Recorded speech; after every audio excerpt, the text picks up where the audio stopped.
Oke, Assalamualaikum warahmatullahi wabarakatuh. Selamat pagi, siang, sore, malam semuanya. Di sini aku mau menjelaskan tentang teori Bushnetsky.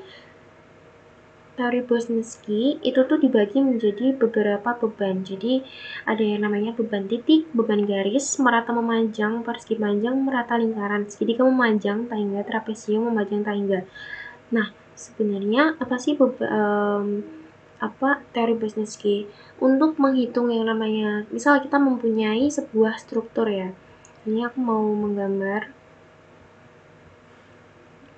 Misal kita mempunyai sebuah struktur, misalnya sebuah gedung. Oke. Nah, berapa sih tegangan yang diakibatkan oleh si struktur ini ke dalam tanahnya itu? Gitu. Untuk menghitung nilai dari tegangan itu tuh ada beberapa teori. Nah, di sini biasanya memakai teori Bushnetsky. Teori Bushnetsky ini tegangan yang terjadi biasanya dinyatakan dalam istilah teman tegangan. Nah, seperti yang udah aku bilang tadi, struktur itu kan mengakibatkan tegangan ke dalam tanah. Nah, tegangan yang diakibatkan oleh struktur ke dalam tanah itu dinamakan oleh delta sigma. Atau kalau misal di sini yaitu tambahan tegangan atau stress increment. Nah, tegangan yang diakibatkan oleh beban struktur itu sendiri itu merupakan tambahan tegangan pada tekanan overburden atau tekanan vertikal akibat berat tanah itu sendiri. Jadi sebenarnya tanah itu sudah mengalami tegangan sebelum beban struktur bekerja. Di sini tanah itu sebelumnya tuh udah mengalami yang namanya tegangan atau yang dinamakan sebagai tekanan overburden. Tekanan overburden ini itu rumusnya adalah gamma Bu dikali dengan ketinggian. Karena di sini nilai yaitu nilai ketinggian, otomatis ketika nilai ketinggiannya ini misal ya, berapa sih tekanan overburden pada tanah ini ketika kedalamannya itu 1 meter. Berarti kita masukin lah di sini nilai hanya itu 1. Lalu berapa nilai kedalamannya ketika kedalamannya itu 2 meter. Berarti kita masukin di sini 2. Otomatis nilai dari tekanan overburden itu akan semakin bertambah ketika kedalamannya itu juga bertambah.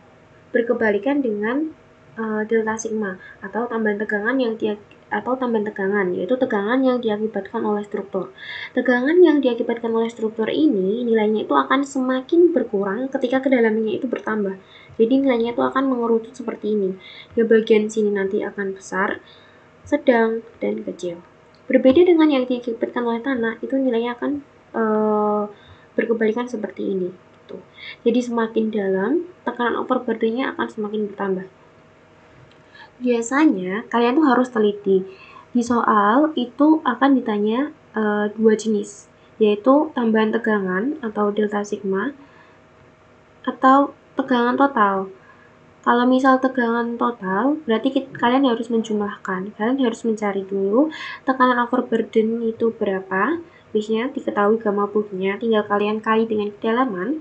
Total berarti delta sigma, yaitu beban yang diakibatkan tegangan yang diakibatkan oleh struktur, ditambah dengan tekanan overburdennya. Jadi untuk tegangan total itu akan memiliki rumus seperti ini. Jika yang ditanyakan hanya tambahan tegangan, maka kalian hanya perlu mencari tegangan yang diakibatkan oleh struktur. Oke, aku mau mulai bahas dari beban titik.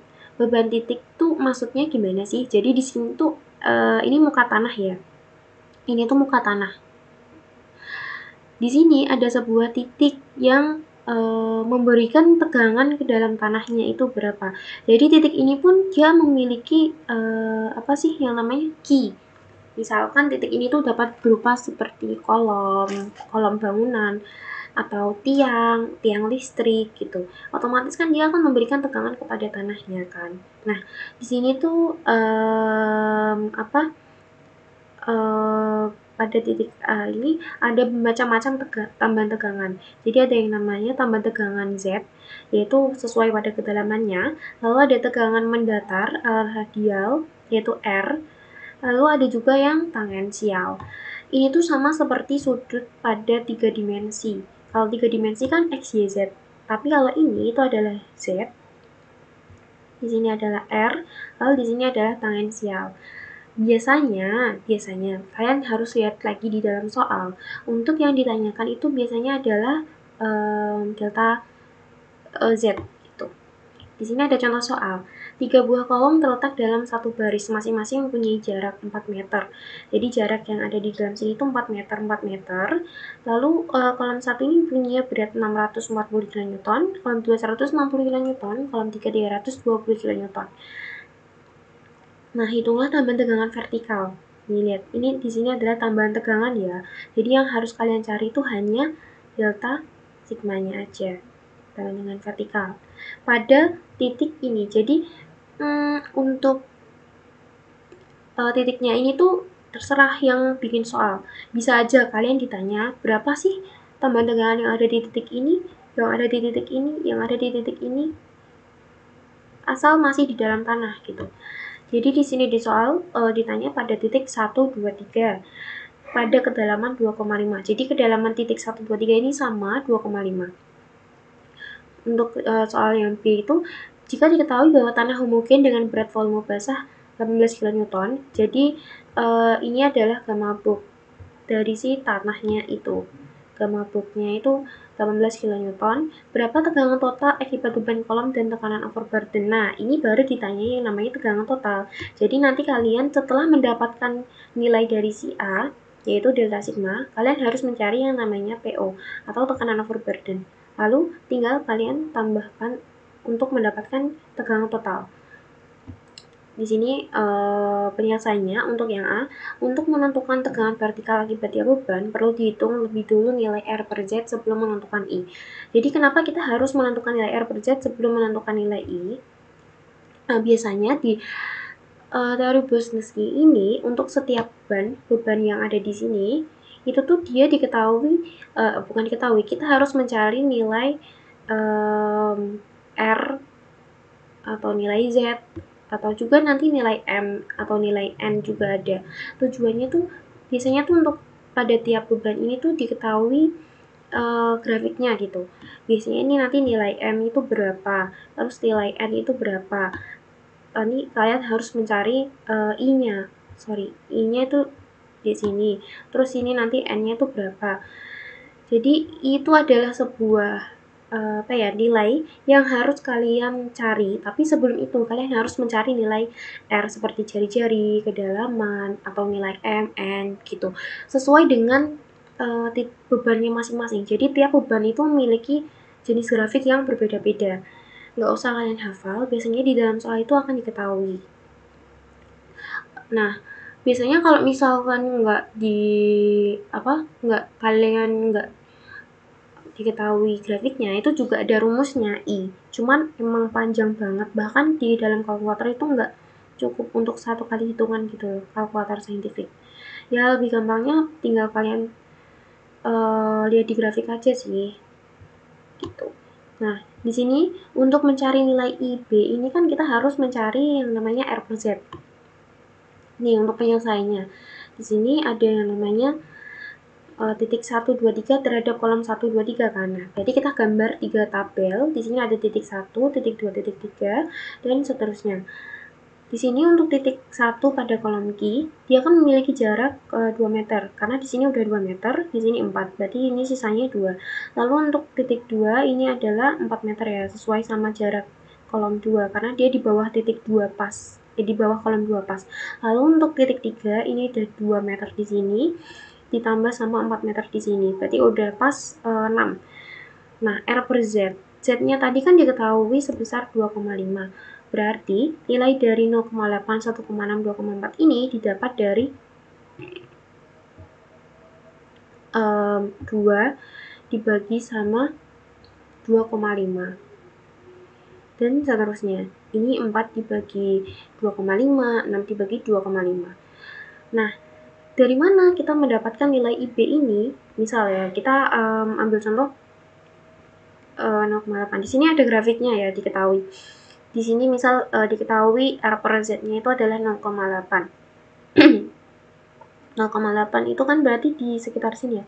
Ini kan 5, 6, 7, 8. 0,8 itu di sekitaran sini. Nah, Berarti kita mendapatkan nilai dari IB-nya itu sebesar, ini taruh di sini. Besar berapa ini? Yaitu 0,3. 0, enggak 0,3. Ini masih 0,1, tapi satu berapa ya ini? Ini kan 0,1, berarti kan 0,11, 0,12, 0,3, ya, 0,13 lah, sekitar segitu. Sebenarnya kalau misal kalian baca grafik itu selisih 0,00 berapa itu masih oke, karena nanti hasilnya ya kurang lebih sama lah, nggak terlalu mempengaruhi, kecuali kalau misal di sini pembacanya udah 0,139 tapi kalian bacanya 0,5, nah itu udah nggak boleh. Oke, di sini udah bener ya 0,139. Terus misalkan di sini 1,6. Oke, 1,6 itu kan berarti di sini ya. Nah, 1,6 di sini. Berarti kita tarik garis di sini. Maaf nih nggak lurus. Berarti ini sekitar 0,002. Oke, betul nggak? 0,02. Oke, betul. Dan seterusnya. Nanti ketemu delta Z, delta sigma. Kalian pakai rumus yang ini, delta sigma Q per Z kuadrat kali IB. Q-nya tadi kan misal kolom 1 640, berarti kalian masukin 640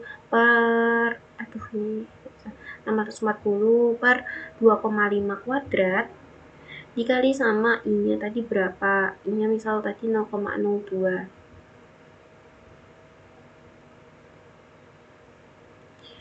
Nah, nanti ketemu nilainya itu ini. Kalian hitung satu-satu. Ada kolom 1, kolom 2, kolom 3. Nah, setelah itu kalian simpulin di titik 1 ini kan berarti udah ketemu nilai dari kolom 1 itu ada 14,2. Lalu untuk yang kolom 2 itu adalah 3,6. Kolom 3 adalah 18. Jadi sesuai, kenapa kok ini 0,2, sorry. Kolom 3 terhadap titik 1 itu 0,2. Nah, kenapa kok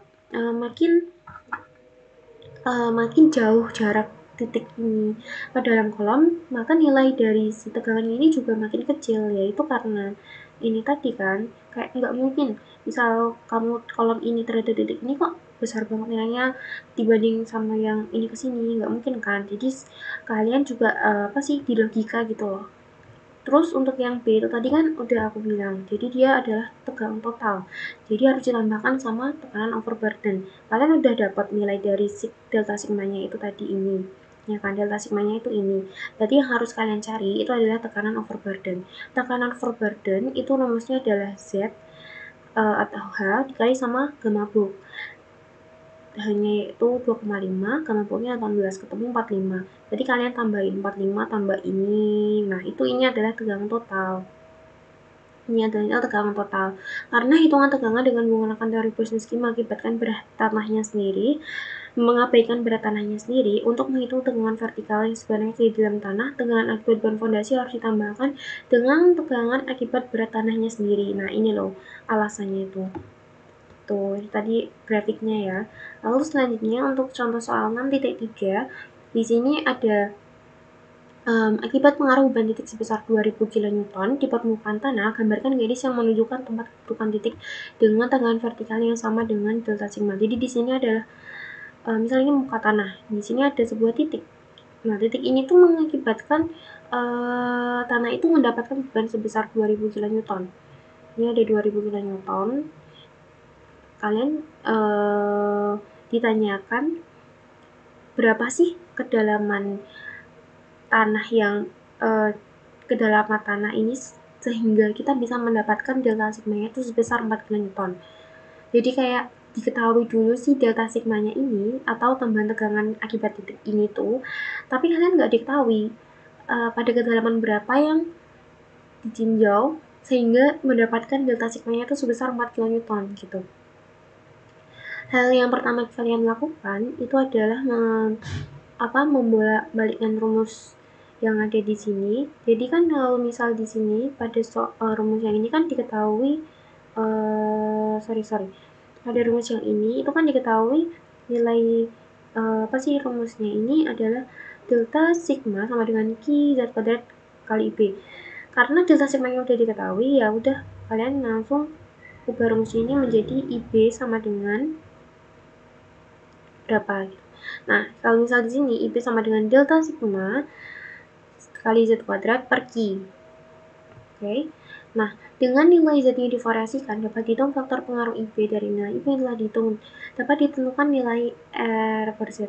Maksudnya gimana? Jadi kan kalau misal IB itu kan nanti udah aku bilang, dia tuh nilainya sesuai sama yang ada di dalam grafik gitu. Jadi kayak kita bisa menerka-nerka, misal kita bisa misalkan aja nilai IB-nya itu adalah 0,1, 0,2, 0,3 dan seterusnya gitu loh. Jadi kayak bisa kita urutkan, nggak perlu kita cari, paham nggak? Sedangkan nilai delta sigmanya ini tadi kan udah diketahui, nilai Q-nya pun udah diketahui. Yang belum kita ketahui di sini hanyalah Z. Gimana cara mencari nilai Z? Ya kita urutkan aja di sini. Kita misalkan aja pada soal yang pertama ini IP-nya kan udah aku bilang ya, IP itu kayak bisa kita lihat di sini loh, bisa kita urutkan ada 0,5, 0,4, 0,3, 0,2, 0,1 dan seterusnya. Untuk Z-nya, untuk R per Z-nya pun juga bisa kita urutkan di sini kan, ini ada 0,5, 1,0, 1,55, 2,0, bla bla bla. Nah, untuk mencari untuk Z IB ini pada R0, di mana garis tegangan memotong sumbu Z. R0 pada R sama dengan 0, di mana garis tegangan memotong sumbu Z. Sumbu Z. Garis tegangan memotong sumbu Z. Nilai IB itu sama dengan 0,478. Jadi ketika R sama dengan 0, nilai IB itu sama dengan 0,478. Ini ya. Ini loh, pada R sama dengan 0, otomatis kan R per Z-nya juga 0. Kita tarik ke atas, ketemu R-nya ini adalah 0,478. Mana tadi ya? Ini. Nah, Z sama dengan, ini bisa kita pindah, Z sama dengan 500 kali 0,478 pangkat ini, karena ini kuadrat di sini, kita pindah ruas, jadinya pangkat setengah, sama dengan 15,4 meter di bawah muka tanah. Karena udah diketahui Z-nya itu 15,4 meter di bawah muka tanah, ini hanya perkiraan ya, berarti untuk selanjutnya itu bisa kita Z-nya itu 15,4 gitu loh. Jadi bisa kita perkirakan di sini Z-nya ini 15,4, 15, 14, 10, 8, 7, 5, 3, 2, 1. Maksudnya itu gimana ya? Maksudnya itu gini. IB maksimal yang bisa kita dapat di sini itu adalah 0,478. Otomatis Z-nya pun juga di sini adalah 15,4. Jadi R sama Z ini adalah hubungan antara R sama Z gitu. Otomatis ketika dia ketemu 15,4, berarti kita bisa mencari kedalamannya itu di atasnya 15,4. Ada 15, ada 14, 10, sampai yang paling atas di sini ada 0,5. Nih, setelah kita tahu Z-nya, lalu kita bisa mencari yang namanya R per Z. Ini bisa kita dapat dari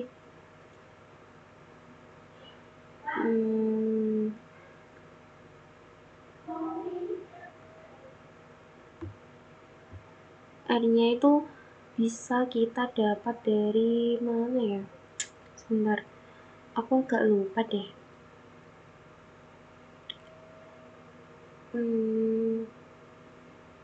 Tadi kan diketahui untuk Z-nya itu sampai 15,4. Nah, berarti R per Z-nya itu nanti bisa kita R-nya itu bisa kita bisa kita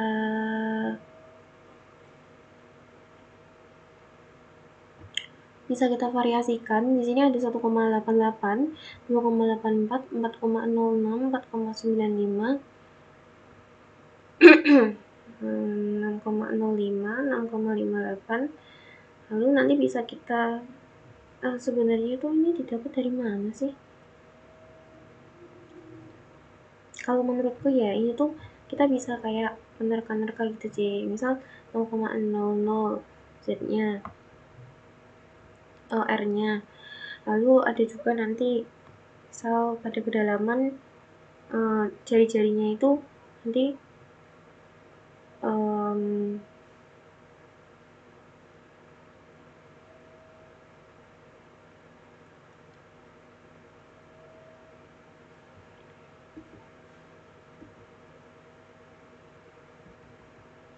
bentar guys, aku agak lupa deh. Dengan nilai Z-nya divariasikan, dapat dihitung faktor pengaruh IB, dan dari nilai IB yang telah dihitung dapat ditentukan nilai R per Z. Jadi kita udah dapat nilai Z-nya yang divariasikan tadi. Nah, terus kita bisa dapat nilai IB-nya, ya kan? Oke, betul. Dari sini. Nah, dari nilai IB yang telah dihitung dapat ditentukan nilai R per Z-nya dengan menggunakan grafik 6.2. Grafik 6.2 itu ini. Oke. Dengan atau menghitungnya untuk contoh ini nilai R per Z diperoleh dari persamaan 6.6. Hasilnya dapat dilihat dalam tabel ini. Selanjutnya, hubungan nilai Z dan R dapat digambarkan. Oh, jadi yang pertama harus kita hitung itu adalah ini. Ini kan tadi Z-nya tuh yang kita variasikan, guys. Jadi ada 0,5, 1,0, 2,0, 3,0. Itu adalah kedalamannya. Nah, setelah kita mendapatkan nilai Z, kita akan bisa mencari nilai dari IB. IB-nya didapat 0,05, 0,05, 0,002, dan seterusnya gitulah. Nah, setelah kita mendapatkan nilai IB, kita bisa mencari nilai R per Z dari persamaan 6.6. Nah, persamaan 6.6 itu adalah yang ini. Sebentar ya.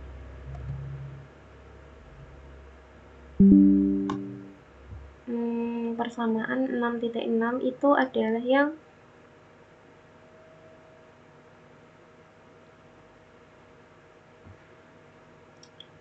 ini. Persamaan 6.6 itu adalah ini ya guys, aku tulis. Jadi bentar, persamaan 6.6 itu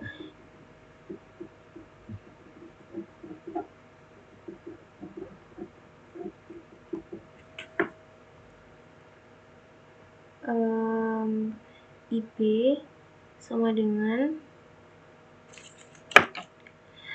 3. Wow, jelek sekali dan bisa dibaca ini nanti. IB sama dengan 3 per 2pi dikali 1 per 1 ditambah R per Z pangkat 5 per 2. Nah, dari sini kan kita udah tahu nilai IB-nya tuh berapa. Jadi kita bisa dapat nilai R per Z-nya tuh ini. Setelah kita dapat nilai R per Z, kita bisa mencari nilai R kan, karena Z-nya udah diketahui. Kita mulai R-nya 1,88, 2,84, dan seterusnya. Nah, setelah itu kita bisa gambarkan nilai dari yang udah diketahui ini ke dalam kurva seperti ini. Nanti ketemu nilai delta sigmanya yang sama dengan 4 itu pada kedalaman berapa gitu. Itulah untuk soal ini. Nah, selanjutnya ini lagi beban merata memanjang. Beban merata memanjang itu misal kita mempunyai kayak jalan gitulah, pondasi memanjang gini. Nah, dia tapi punya ini, tapi dia memanjangnya itu kayak ke sana gitu loh. Arahnya tuh dia lurus ke sana itu kayak enggak hingga, tak hingga. Makanya disebut sebagai beban merata memanjang. Nah, beban kantong panjang itu mempunyai rumus kayak gini. Ini kalau misal ke dalam sumbu Z itu adalah Q per I kali alfa plus sin alfa cos 2 beta. Seperti yang kayak tadi, ini untuk delta X-nya ini adalah tambahan tegangan mendatar arah sumbu X. Jadi untuk yang ke sini, ini ada yang ke sini. Jadi yang ditanya itu adalah yang ke bawah Z-nya. Ini ada tegangan geser atau tau. Nih, udah diketahui rumusnya ini. Nah, bedanya antara alfa di sini sama alfa di sini itu apa? Kalau misalkan di alfa di sini itu dia dalam bentuk radian. Tapi kalau misal alfa yang ini itu dalam bentuk derajat. Jadi nanti di dalam kalkulator kalian harus ubah dulu nilai dari derajat itu ke dalam radian. Kalau misal alfa yang ini, kalau yang ini adalah derajat. Kenapa di sini radian? Karena dia ini berdiri sendiri gitu loh. Nggak ada sin, cos atau tan-nya. Nih ada contoh soalnya. Di sini ada sebuah fondasi berbentuk laju memanjang dengan lebar 2 meter. Jadi di sini ada 2 meter mendukung beban terbagi rata sebesar 250 kN per meter persegi. Jadi beban meratanya Q-nya itu adalah 250 ya. Fondasi terletak pada lapisan pasir jenuh dengan gamma saturation 19,81. Ini adalah pasir. Jadi di sini adalah pasir jenuh. Jadi kalau misal jenuh harus pakai apa ya? Harus pakai gamma sat. Dan K0-nya 0,40. Tentukan besarnya tegangan vertikal efektif dan tegangan arah mendatar efektif pada titik di kedalaman 3 meter di bawah pusat fondasi sebelum dan sesudah pembebanan. Jadi di sini diketahui sebuah titik dengan kedalaman Z-nya itu 3 meter. Kalian cari berapa nilai dari tegangan yang ditinjau dari titik ini yang diakibatkan oleh fondasi yang ini, laju pemanjang ini. Nah, sebelum step pertama yang harus kalian lakukan adalah tulis diketahuinya terlebih dahulu. Diketahuinya ini ada apa aja? Ada Weber, ada juga Q kecil, ada juga gamma saturation, ada Carnot. Setelah kalian tulis diketahuinya, kalian harus mencari yang namanya tekanan overburden. Tekanan overburden yang diakibatkan oleh si tanah itu sendiri, yaitu 19,81 min 9,81. Ini di sini ya, gamma Z aksen sama dengan Z dikali dengan gamma aksen. Nah, gamma aksen itu ini ya, rumus dari gamma aksen itu adalah nilai dari tanah apa sih, berat volume tanah, tapi udah dikurangin gamma sat, udah dikurangin sama gamma W. Kayak apa ya, ini udah rumus sih, rumus. Jadi untuk mencari nilai dari tekanan overburden kalian harus menggunakan nilai dari gamma aksen. Nah, gamma aksen itu rumusnya adalah gamma sat dikurangi dengan gamma water. Gamma water ini udah ketetapan ya, jadi kalian harus ingat nilainya berapa. Ya, sebetulnya adalah 9,81. Z-nya itu adalah kedalaman di sini, yaitu kita pakai 3. Ini untuk mencari nilai dari tekanan overburden-nya. Ingat-ingat kalau misal di soal diketahuinya itu adalah gamma sat, berarti kalian harus kurangi dulu si gamma sat ini dengan nilai gamma water. Lalu untuk gamma X aksen di sini untuk mencari nilai dari tekanan yang ada di arah sini sih. K0 ini adalah koefisien. Jadi sebesar 0,4 kali sama delta sigma-nya udah diketahui ini adalah sebesar 30, ketemu 12. Nah, dari gambar yang ini kan ditinjau terhadap titik ini. Berarti dia ini dari tengah-tengah ya. Ini ada di sini, ini ada ke arah ke sini. Berarti kita harus mencari alfa yang ada di sini. Gitu. Ini adalah alfanya. Gimana cara mencari alfanya? Alfanya itu kita pakai tan pangkat min 1 atau arctan. Nah, arctan itu rumus dari tan. Tan itu apa? Tan itu kan di depan per samping ya kan? Depan per samping.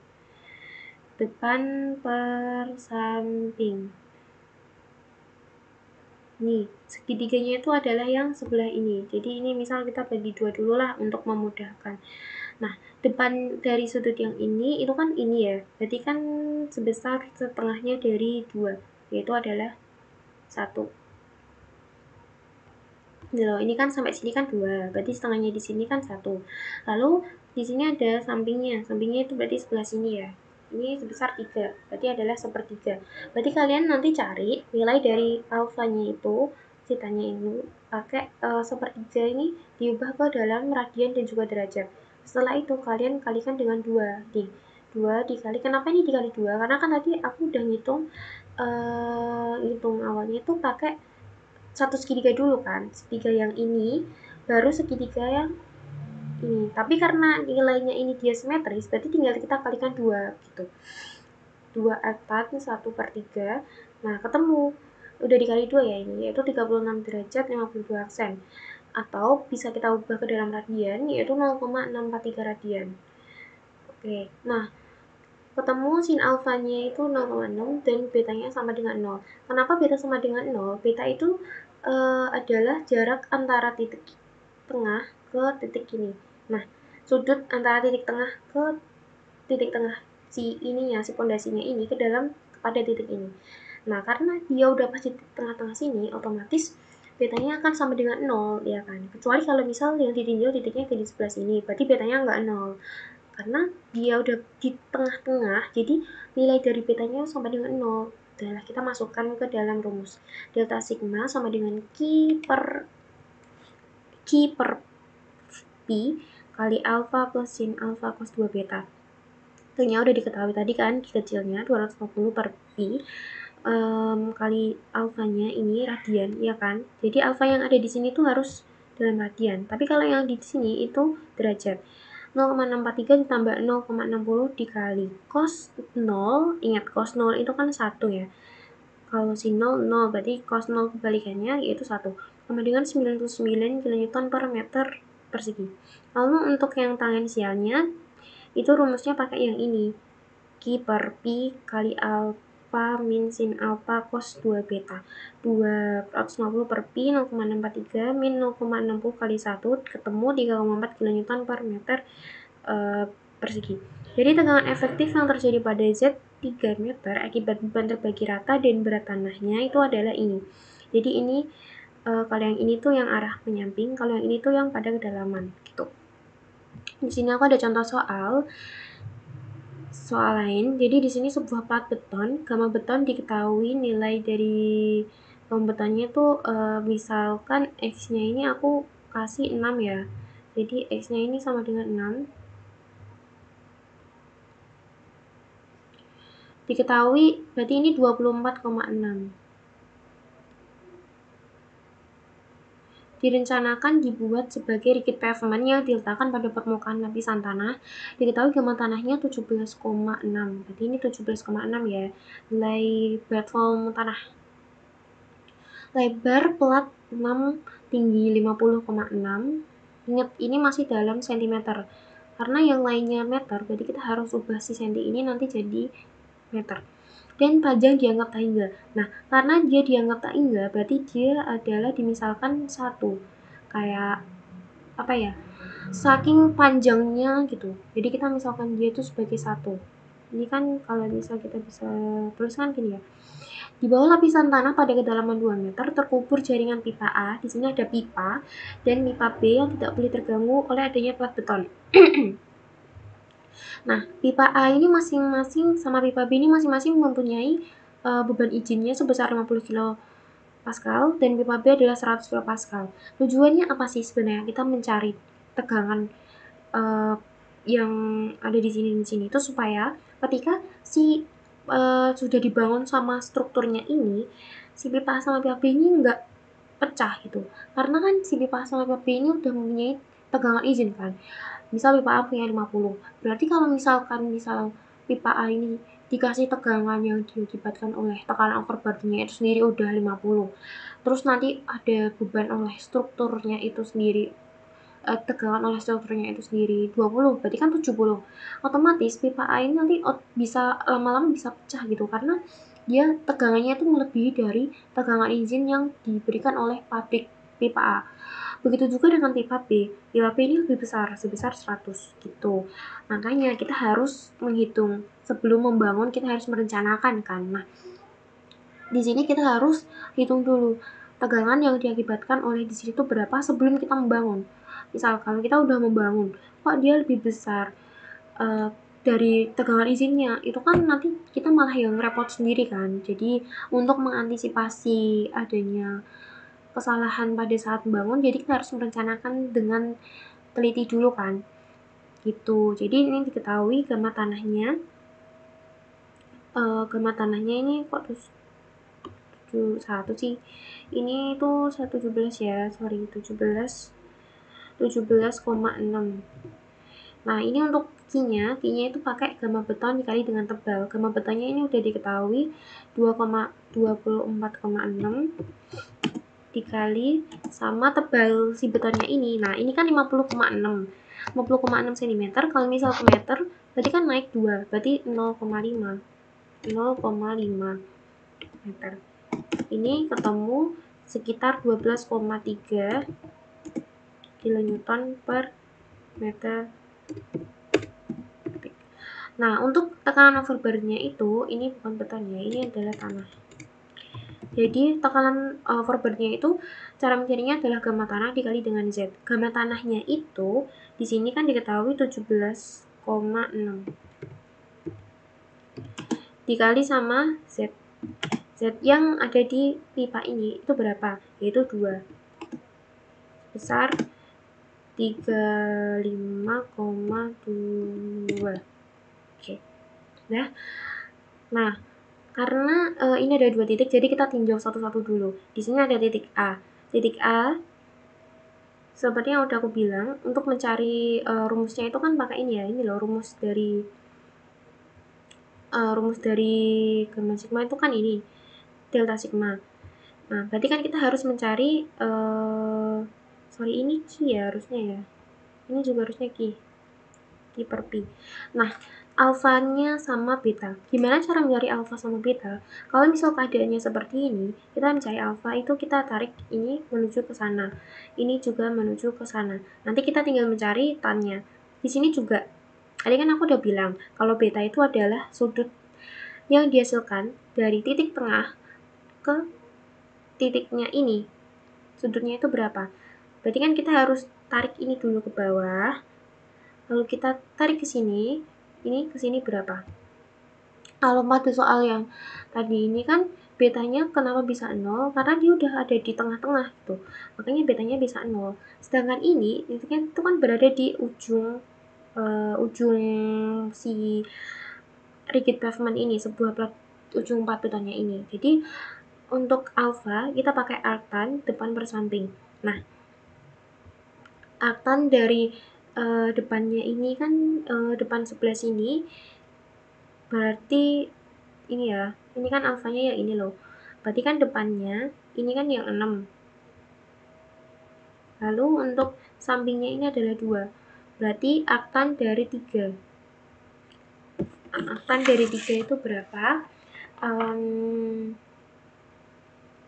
Arctan dari 3 itu adalah 71,56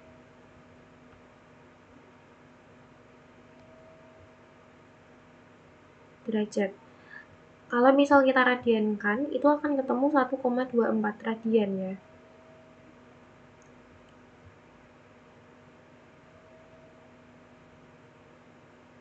Oke, lalu untuk betanya itu berarti adalah arctan depan per samping. Ini depannya adalah sini, sampingnya adalah ini, ya kan? Berarti arctan dari 3/2. Arctan dari 3/2 itu ketemu 0,98 derajat.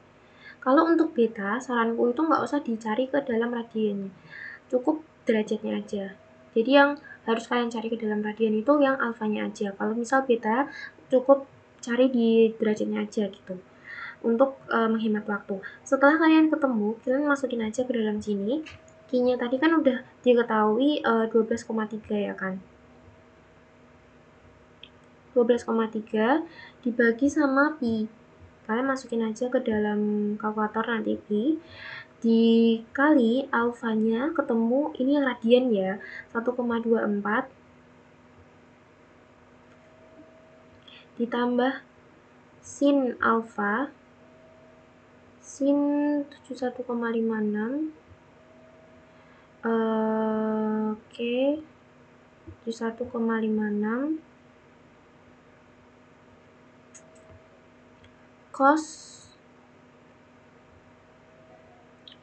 2 kali 0,98. Nah, ini nanti ketemu berapa, itu adalah delta sigmanya. Setelah kalian ketemu delta sigma, ingat, karena di sini harus